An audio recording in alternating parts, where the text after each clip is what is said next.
ओम शांति। ओम शांति। ओम शांति। आत्मिक स्वरूप में बैठ बाबा से मुरली सुने, ध्यान से देखिए कि बाबा मुझे क्या टच करवाना चाह रहे हैं, क्या बोल रहे हैं, क्या होमवर्क दे रहे हैं, क्या समझाने दे रहे हैं। बाबा बोल रहे हैं, मीठे बच्चे जी बाबा, तुम्हें मनुष्य से देवता बनना, इसीलिए दैवी फजीलत यानी कि मैनर्स धारण करो, आसुरी अवगुणों को छोड़ते जाओ और पावन बनो। दैवी मैनर्स कैसा होगा? दैवी मैनर्स धीरे बात करना। देवता तो संकल्पों से बात करते थे, तो मीठा बोलना, धीरे बोलना, कम बोलना, काम भर बोलना, दूसरों को दुख न देना। प्रश्न है, दैवी मैनर्स धारण करने वालों की परख किस एक बात से हो सकती है? उत्तर है सर्विस से। कहाँ तक पतित से पावन बने हैं और कितनों को पावन बनाने की सेवा करते हैं? अच्छे पुरुषार्थी हैं या अभी तक आसुरी अवगुण है? यह सब सर्विस से पता चलता है। तुम्हारी ऐश्वर्य मिशन है ही दैवी फजीलत सिखलाने की। तुम श्रीमत पर पतित मनुष्यों को पावन बनाने की सेवा करते हो। गीत है ओम नमः शिवाय। ओम शांति। भक्ति मार्ग में महिमा करते हैं शिवाय नमः। ऊंच ते ऊंच शिव, उनको ही शिव परमात्माए नमः कहा जाता है। ब्रह्मा देवताए नमः, विष्णु देवताए नमः कहा जाता है। और शिव परमात्माए नमः फर्क हुआ ना? परमात्मा एक है, वह ऊंच ते ऊंच है, उनकी महिमा भी ऊंच है। इस समय ऊंच ते ऊंच कर्तव्य करते हैं, उनका धाम भी ऊंचे ते ऊंचा है, नाम भी ऊंच है। इसको परमात्मा नहीं कहते, परमात्मा के लिए गायन है, हे पतित पावन। आते भी हैं पतित दुनिया और पतित शरीर में। पतित शरीर का नाम है प्रजापिता ब्रह्मा। इसमें प्रवेश कर कहते हैं, मैं बहुत जन्मों के अंत वाले साधारण मनुष्य तन में प्रवेश करता हूँ। सूक्ष्म वतनवासी संपूर्ण ब्रह्मा में नहीं आते। खुद कहते हैं, इनके बहुत जन्मों के अंत के जन्म में आता हूँ। बहुत जन्म लेते ही हैं राधे कृष्ण। उनके बहुत जन्मों के अंत का जन्म साधारण है, ऐसे तो कहते नहीं है कि मैं पावन शरीर में प्रवेश करता हूँ। भगवान उवाच, मैं साधारण तन में आता हूँ। अब भगवान जरूर आकर के इस साधारण तन द्वारा आत्माओं को बैठ समझाते हैं कि मैं परमपिता परमात्मा हूँ। मैं कृष्ण की आत्मा नहीं हूँ, न ब्रह्मा विष्णु शंकर की आत्मा हूँ। मैं परमपिता परमात्मा हूँ, जिसको शिव परमात्माए नमः कहा जाता है। मैं इसमें आया हूँ ब्रह्मा के तन में। मैं सूक्ष्म वतनवासी ब्रह्मा में प्रवेश नहीं करता हूँ। ब्रह्मा सूक्ष्म वतनवासी फरिश्ता स्वरूप सबका एक लाइट शरीर सूक्ष्म वतन में होता है। तो मुझे तो यहाँ पतितों को पावन बनाना है। मेरे द्वारा ही वह सूक्ष्म वतनवासी ब्रह्मा पावन बना है, इसीलिए उसको सूक्ष्म में दिखाया है। तो यहाँ पे जब आप ब्रह्मा बाबा पावन बनते हैं शिव बाबा के द्वारा, तभी वो सूक्ष्म वतन में जाते हैं। ऐसे कोई जा ना सके। तो कितनी अच्छी रीति समझाते हैं, परंतु मनुष्य सुनी अनसुनी कर उल्टी बातों पर चलते रहते हैं। क्यों चलते रहते हैं? दुनिया में दो ही बुद्धि है, सुर बुद्धि आसुर बुद्धि। आसुरी बुद्धि से सुनते, ईश्वरीय बुद्धि से सुने तो संशय सब मिट जाए। त्रिमूर्ति का चित्र दिखाने बगैर समझाना मुश्किल है। ईश्वरीय बुद्धि कब मिलती है? जब 7 दिन का कोर्स करते हैं और मनन चिंतन करते हैं, तो धीरे धीरे बुद्धि का ताला खुलता है, बुद्धि दिव्य बनती है।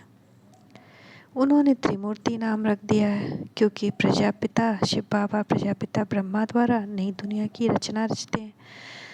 तुम बच्चे अभी सम्मुख बैठे हो, सब पतित से पावन बन रहे हैं। जितना जो बनेगा वह सर्विस से दिखाई पड़ेगा। यह अच्छा पुरुषार्थी है, इनमें अर्जुन अवगुण है। देवताओं में दैवी गुण थे, हर एक अपने आसुरी गुण और उन्हों के दैवी गुण वर्णन करते हैं। अभी आसुरी अवगुणों को छोड़ना है, नहीं तो उच्च पद पा नहीं सकेंगे। बाप समझाते हैं, बच्चे दैवी गुण धारण करो। खान पान चलन में फजीलत चाहिए, रॉयल्टी। रॉयल्टी वाला खाना कौन सा होता है? प्याज लहसुन। कह सकते हैं कि ये देवता का खाना है, रॉयल्टी का खाना, या फिर बासी खाना। रॉयल्टी का खाना है फल फूल, सैलड्स, ड्राई फ्रूट्स ये है रॉयल्टी का खाना। पतित मनुष्यों को बदफजीलत कहेंगे। देवताएं फजीलत मैनर्स वाले हैं, तब तो उनका गायन है। हर एक को पुरुषार्थ करना है, हर एक को मेहनत एफर्ट लगाना है। जो करेगा सो पाएगा। अब भगवान तुमको सहज राजयोग और ज्ञान सिखला रहे हैं। ज्ञान सागर एक बाप है जो तुम्हें ज्ञान देकर सदगति में ले जाते हैं। उन्हें ही सुखदेव भी कहा जाता है। तो यहाँ की सब बातें न्यारी है। जो ब्राह्मण बनने वाले होंगे उन्हों की ही बुद्धि में यह ज्ञान बैठेगा। बहुत करके पूछते हैं, दादा को ब्रह्मा क्यों बनाया है? बोलो इन बातों को बैठकर समझो, है ना। बहुत लोग क्वेश्चन करते हैं कि ब्रह्मा को इतना क्यों हाईलाइट किया है? तो आपको क्या प्रॉब्लम है? ब्रह्मा देवता नहीं थे? ब्रह्मा की पूजा करते थे, अब उनको हाईलाइट कर रहे हैं तो क्या प्रॉब्लम है? ब्रह्मा की पूजा होती है ना 17 सितंबर को विश्वकर्मा की। अब तुमको इनको 84 जन्म कहानी सुनाए। अब हमको उनको बताना होगा कि यही तो कृष्ण थे ना। सतयुग में यही पहले प्रिंस बनते हैं, नारायण बनते हैं, फिर राजगद्दी पर बैठते हैं। इन्हीं के द्वारा पहला मंदिर स्थापित होता है, सोमनाथ मंदिर, पहला शिव भगवान का मंदिर। राजा विक्रमादित्य बनते हैं। फिर इन्हीं के द्वारा फिर ब्रह्मा जब लास्ट बर्थ होता है तो बाबा इन्हीं के तन में आकर सबको ज्ञान सुनाते, तो कैसे उनका इम्पोर्टेंस ना हो। सब ब्रह्मा कुमार कुमारियाँ पावन बन देवता बन जाएंगे। पावन बनने बिगड़ वर्षा मिल नहीं सकता। भगवान ऊंचते ऊंच निराकार शिव बाबा हैं। वर्षा देने के लिए जरूर ब्रह्मा तन में आएगा। यह प्रजापिता ब्रह्मा है।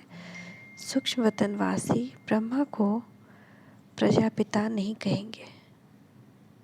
सूक्ष्म वतनवासी ब्रह्मा को प्रजापिता नहीं कहेंगे। प्रजापिता है जब वो पृथ्वी पर है, तब जब वो लालन पालन करते हैं सबका, वह थोड़ी प्रजा रचेंगे। तो दो ब्रह्मा है ना, एक हर एक का, हमारा भी एक सूक्ष्म शरीर, सबका एक सूक्ष्म शरीर जो फरिश्ता स्वरूप है ना, वो सूक्ष्म वतन में रहता है, कंप्लीट फॉर्म।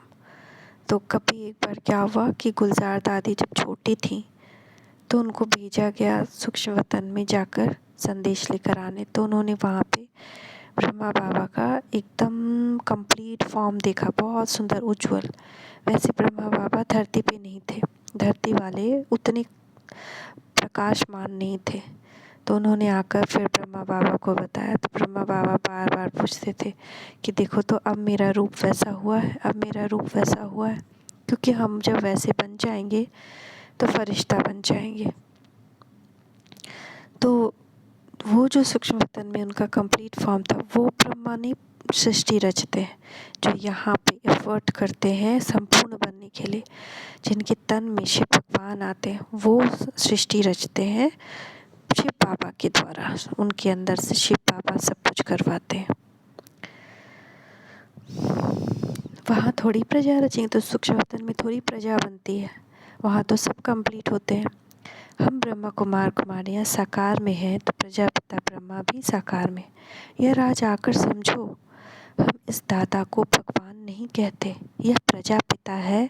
इनके तन में शिव बाबा आते हैं पावन बनाने।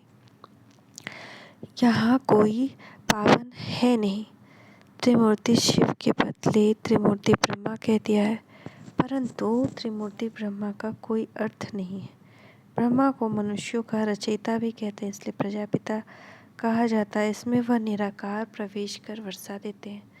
सूक्ष्म वतनवासी ब्रह्मा पावन है, वह पतित से पावन बनते हैं। हम ब्राह्मण भी पतित से पावन देवता बनते हैं। शिव परमात्माए नमः कहा जाता है। बार बार आज बाबा बता रहे हैं कि कौन है परमात्मा। ब्रह्मा विष्णु शंकर को देवता कहा जाता है। भगवान ही भक्तों का रक्षक है, वही सबको सद्गति देंगे। पतित पावन है तो जरूर आकर पतितों को पावन बनाएंगे। पहले पहले पावन है लक्ष्मी नारायण, वे जरूर पुनर्जन्म लेते होंगे। 84 जन्म पूरे होने से फिर साधारण मनुष्य बन जाते हैं, उनमें फिर पाप प्रवेश करते हैं। तो यह व्यक्त ब्रह्मा और वह अव्यक्त ब्रह्मा। सूक्ष्म वतन में सृष्टि नहीं रची जाती। अक्सर करके लोग इस बात पर मूंझते हैं, तो तुमको समझाना है। बाप कहते हैं मैं बहुत जन्मों अर्थात 84 जन्मों के अंत के जन्म में प्रवेश करता हूँ। भारत में पहले देवी देवता आए, वह फिर पिछाड़ी में हो जाएंगे, फिर पहले वही जाकर देवी देवता बनेंगे। विराट रूप का चित्र भी जरूर होना चाहिए। बच्चों ने अर्थ सहित बनाया है। ब्राह्मण चोटी, देवता सिर, क्षत्रिय भुजाएं, वैश्य पेट, शूद्र पैर, शूद्र के बाद फिर ब्राह्मण। वर्णों का भी चक्र हुआ ना, यह भी समझना और समझाना है। बाबा ने बहुत बार समझाया कि अखबार में पढ़ता है फलाना स्वर्गवासी हुआ, तो उनको चिट्ठी लिखनी चाहिए कि स्वर्गवासी हुआ तो जरूर नर्क में था, अब है ही नर्क तो जरूर पुनर्जन्म नर्क में लेंगे। अगर स्वर्ग में गया फिर तुम उनको बुलाकर नर्क का भोजन क्यों खिलाते हो, तुम रोते क्यों? परंतु इतनी बुद्धि नहीं है जो समझते हैं कि स्वर्ग की स्थापना तो बाप ही आकर करते हैं, राजयोग सिखलाते हैं। तुम ब्राह्मण संगम पर बाप से वर्षा ले रहे हो, बाकी सब है कलयुग में। संगम पर आत्मा परमात्मा से मिल रहे हैं, इनको कुंभ का मेला कहा जाता है। तुम ज्ञान गंगाएं ज्ञान सागर से निकलती हो। भक्ति में समझते हैं गंगा में स्नान करने से पावन बन जाएंगे। पावन बनाना तो तुम्हारी मिशन का कर्तव्य है। यह है ईश्वरीय मिशन। तुम ही पतित मनुष्य को पावन देवता बनाते हो श्रीमत पर। श्री कृष्ण पतित पावन नहीं है, वह पूरे 84 जन्म लेते हैं। पहले हैं लक्ष्मी नारायण, फिर अंत में ब्रह्मा सरस्वती। आदि देव आदि देवी बनते हैं। अभी यह बातें किसने समझाई? शिव परमात्माए नमः गाते भी हैं। हे परम पिता परमात्मा, आपकी गतमत सबसे न्यारी है। वह श्रीमत देते हैं गति के लिए, गति और सदगति। दुर्गति वालों की सदगति करने वाला, उनकी श्रीमत सब मनुष्यों से न्यारी है। बाकी भक्ति मार्ग है घोर रात्रि। आधा कल्प है ज्ञान दिन। आधा कल्प ज्ञान दिन यानी कि स्वर्ग, सतयुग और त्रेता युग। वहाँ भक्ति नहीं, भक्ति यानी कि विकारों का शुरू होना और भक्ति का शुरू होना साथ साथ होता है। जब विकार आते तभी भक्ति शुरू होती है, क्योंकि हम अपने आप को भूल जाते हैं और इसीलिए भक्त बनते हैं जब हम देह अभिमान में आते हैं। अगर हम आत्मिक स्वरूप में स्थित रहें तो हम तो परमात्मा की संतान हुए, भक्त नहीं। शिव बाबा कहते हैं मैं अंधियारी रात में आता हूँ, रात को दिन बनाने, यानी कि कलयुग में, इसीलिए शिवरात्रि कहते हैं। यह ज्ञान, एक ही ज्ञान सागर शिव बाबा के पास है। ऋषि मुनि आदि सब कहते आए हैं कि परमात्मा बेअंत है। बाप को नहीं जानते तो गोया नास्तिक ठहरे। दुनिया में आस्तिक और नास्तिक का डेफिनेशन अलग है, लेकिन यहाँ पे भगवान ने जो आस्तिक और नास्तिक का डेफिनेशन दिया वो ये, जो परमात्मा को जानते वो आस्तिक, जो नहीं जानते वो नास्तिक। तो जो भक्ति मार्ग है वो एक्चुअली नास्तिक है। आधा कल्प है नास्तिक, आधा कल्प है आस्तिक।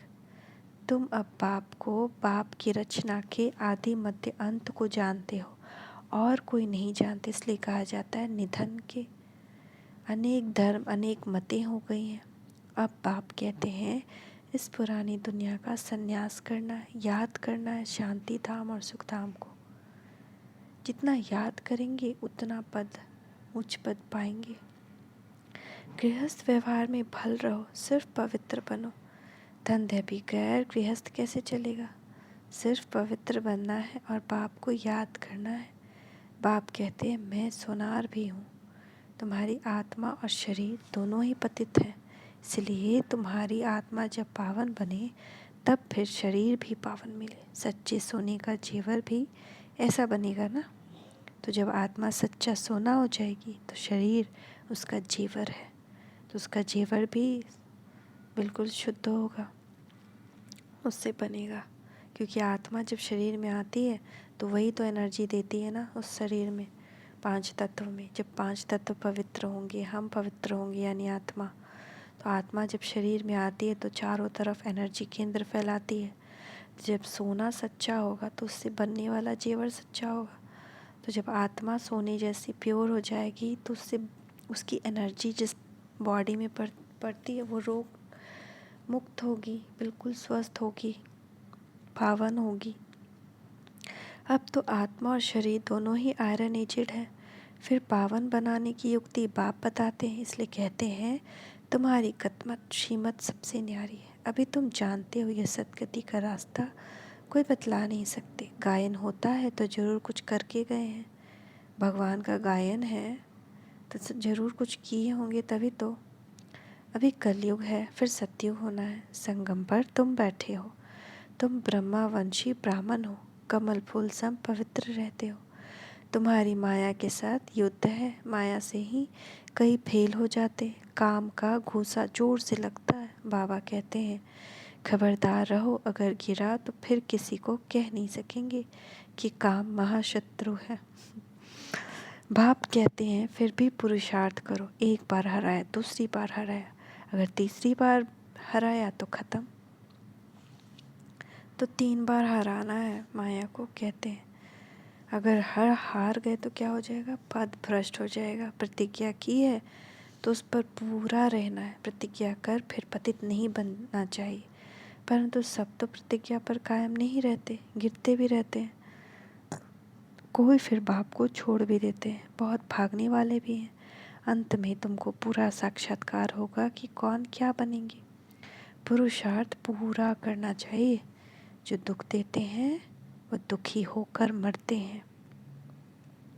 बाप तो सबको सुख देने वाला है, इसीलिए तुम्हारा भी काम है सबको सुख देना, क्योंकि हम उसकी संतान हैं। कर्मना में भी किसको दुख दिया तो दुखी होकर मरेंगे, पद भी भ्रष्ट हो जाएगा। बेहद के बाप के साथ पूरा फरमान बदार वफादार होकर रहना है। अच्छा, मीठे मीठे सिक्के लते बच्चों प्रति माता पिता बाप दादा का याद प्यार गुड मॉर्निंग। रूहानी बाप की रूहानी बच्चों को नमस्ते। रूहानी बच्चों की रूहानी माता पिता बाप दादा को याद प्यार गुड मॉर्निंग। नमस्ते पापा नमस्ते। शुक्रिया पापा शुक्रिया। धारणा के लिए मुख्य सार, बाप के साथ वफादार फरमान बदार होकर रहना, कभी किसी को दुख नहीं देना है। दूसरा, बाप से पूरा वर्षा लेने के लिए पवित्र बनने का पुरुषार्थ करना है। काम की चोट कभी नहीं खानी, इससे बहुत सावधान रहना है। आज का वरदान है, मालिकपन की स्मृति से शक्तियों को ऑर्डर प्रमाण चलाने वाले स्वराज अधिकारी भव। देखिए बाबा का वरदानी हस्त हमारे सर के ऊपर और बाबा बोल रहे हैं, मीठे बच्चे मालिकपन की स्मृति में रहो। मालिकपन की स्मृति से शक्तियों को ऑर्डर दो। मालिकपन की स्मृति से शक्तियों को ऑर्डर प्रमाण चलाने वाले स्वराज अधिकारी बनो।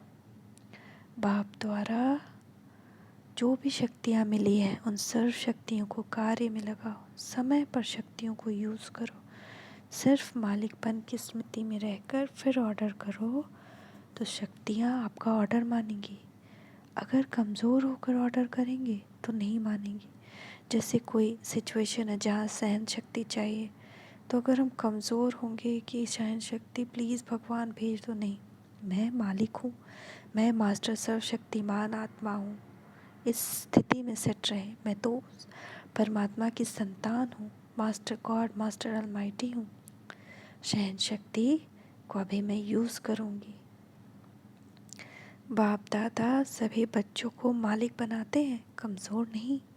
सब बच्चे राजा बच्चे हैं, क्योंकि स्वराज्य अपने ऊपर राज्य आपका बर्थ राइट है। ये बर्थ राइट कोई भी छीन नहीं सकता।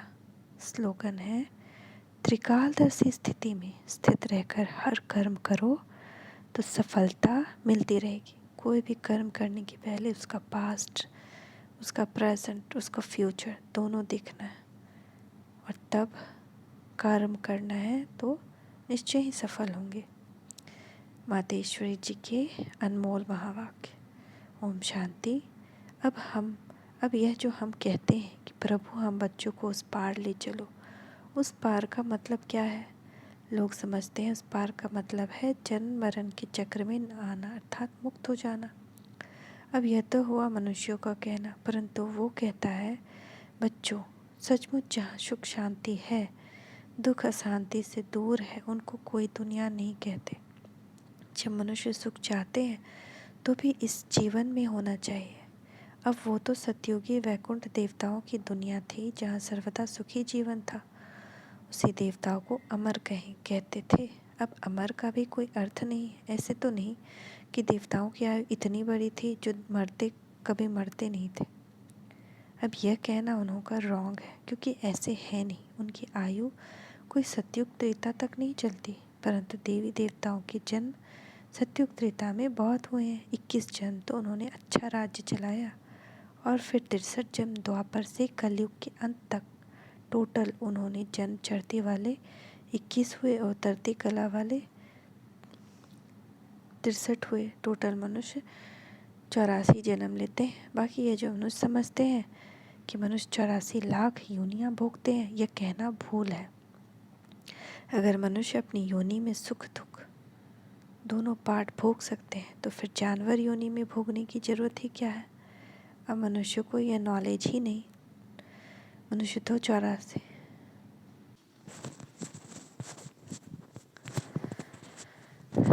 मनुष्य तो 84 जन्म लेते हैं। बाकी सृष्टि पर जानवर, पशु, पक्षी आदि टोटल 84 लाख योनियाँ हो सकती। अनेक किस्म की पैदाइश होती है, उसमें भी मनुष्य योनि में ही अपना पाप पुण्य भोग रहे हैं और जानवर अपनी योनियों में भोग रहे हैं। न मनुष्य जानवर की योनि लेता है और न जानवर मनुष्य योनि में आता है। मनुष्य को अपनी योनि में जन्म में भोगनी पड़ती है तो सुख दुख की महसूसता आती है। ऐसे ही जानवर को भी अपनी योनि में सुख दुख भोगना है, मगर उन्होंने ये बुद्धि नहीं कि भोगना किस कर्म से हुई है। उन्हों की भोगना को भी मनुष्य फील करता है क्योंकि मनुष्य है बुद्धिवान। बाकी ऐसे नहीं मनुष्य कोई 84 लाख योनियाँ भोगते हैं, जड़ झाड़ भी योनि लेते हैं। यह तो सहज और विवेक की बात है कि जड़ झाड़ ने क्या कर्म अकर्म किया है, जो उन्हों का हिसाब किताब बनेगा। जैसे देखो, गुरु नानक साहब ने ऐसे महावाक्य उच्चारण किए हैं, अंतकाल में जो पुत्र सिमरे ऐसी चिंता में जो मरे, सुअर की योनि में वलवल उतरे। परंतु इस कहने का मतलब यह नहीं कि मनुष्य कोई सुअर की योनि लेता है, परंतु सुअर का मतलब यह है कि मनुष्य का कार्य भी ऐसा होता है जैसे जानवरों का कार्य होता है। बाकी ऐसे नहीं कि मनुष्य कोई जानवर बनते हैं। अब यह तो मनुष्य को डराने के लिए शिक्षा देते हैं, तो अपने को इस संगम समय पर अपने जीवन को पलटाए, पाप आत्मा से पुण्य आत्मा बनना है ना। अच्छा, ओम शांति, ओम शांति, ओम शांति।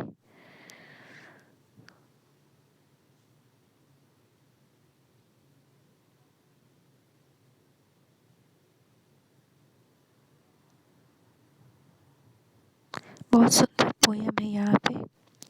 लहरों से डरकर नौका पार नहीं होती, कोशिश करने वालों की कभी हार नहीं होती।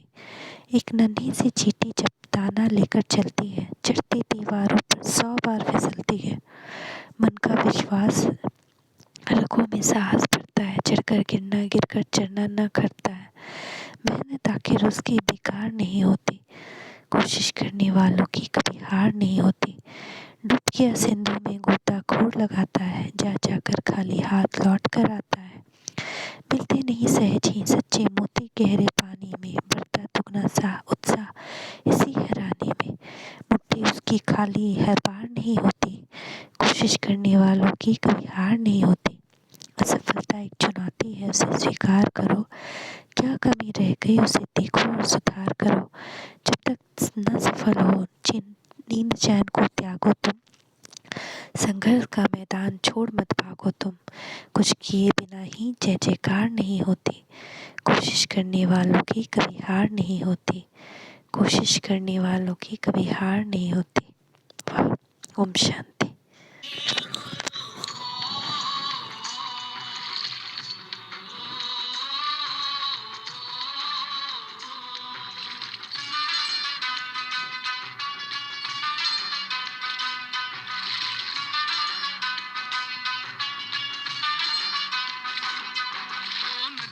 चले चले रे धारा,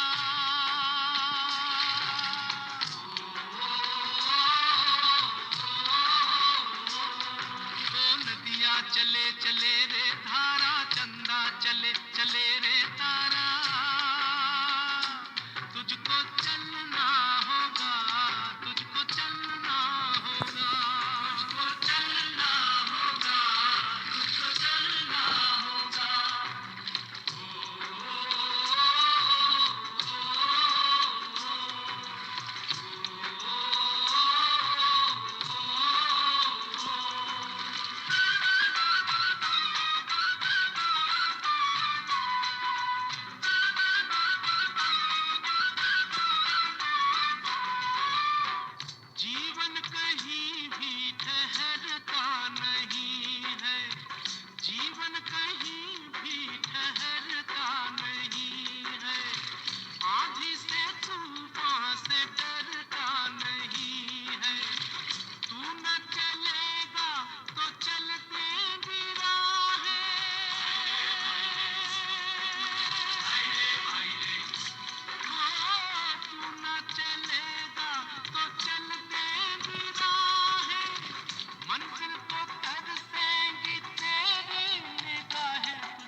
चले चले रे तारा